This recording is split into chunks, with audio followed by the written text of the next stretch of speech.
Thank you very much. Well, thank you for the invitation. We are here to talk about community energy. And community energy is very important not only for the fact of getting to net zero in 2040, but also in a way to do it in a fair way. And what we mean by doing it in a fair way is by disrupting the ownership of the energy market.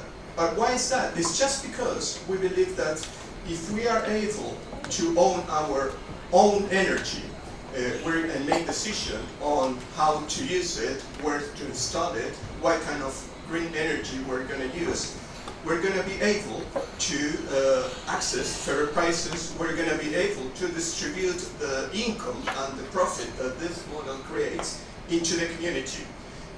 So we work in an organization called Repowering, where we have support community energy projects.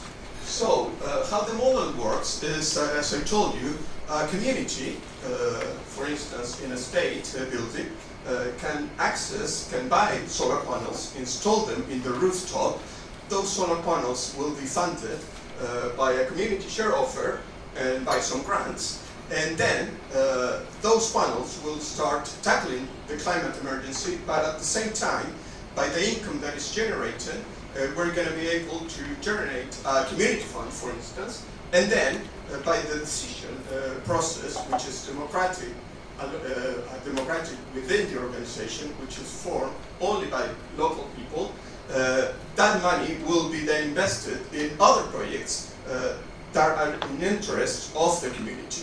But alongside that, there are other good externality apart from the community benefits, because that will take some time to grow, because the income will not come in just 1 year. All this project lasts at least 20 years.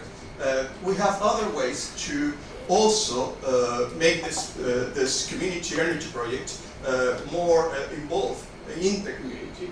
So we already talked about the climate crisis, but we also, for instance, in the organization that we work, we also organize workshops regarding the energy crisis. We also can promote education into the green industry. So there are a set of other activities that this kind of project can lead and can make, the community around the project more resilient, not only in terms of the climate crisis, but also in terms of the social aspect of living in a city. Okay. So Manuel's been telling you about how community energy works, how a community energy kind of project looks in general. I'm going to tell you in a couple of very short minutes more specifically about what our organization does. So Repowering London is a community energy development organization. So basically we support communities, local groups of people to develop projects that have all of the benefits that Manuel was talking about.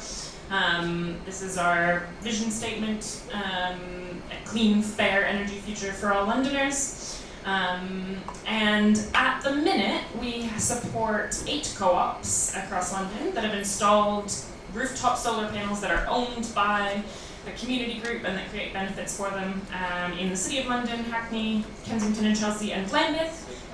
We are also supporting emerging community energy groups in Newham, Hammersmith and Fulham, Hounslow, Croydon and Westminster. So there is potential for community energy projects coming here soon as well.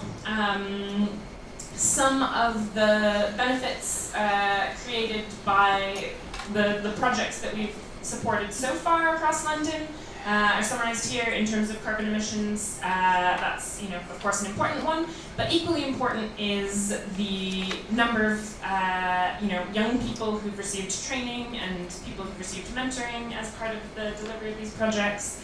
The community funds that Manuel was talking about that are a part of, the model that kind of use the profits from energy generation to feed other local initiatives. There's over £200,000 in community funds ring-fenced so far, and that's through investment from about 650 local investors. I don't think we're going to have time to tell you much about our example project in Aldgate, but you can call us over during the working sessions. And yeah, this is the very briefly criteria for what makes a good community energy site. That's, yeah, it's basically large flat roof is the kind of key ingredient. Thank you. Sorry.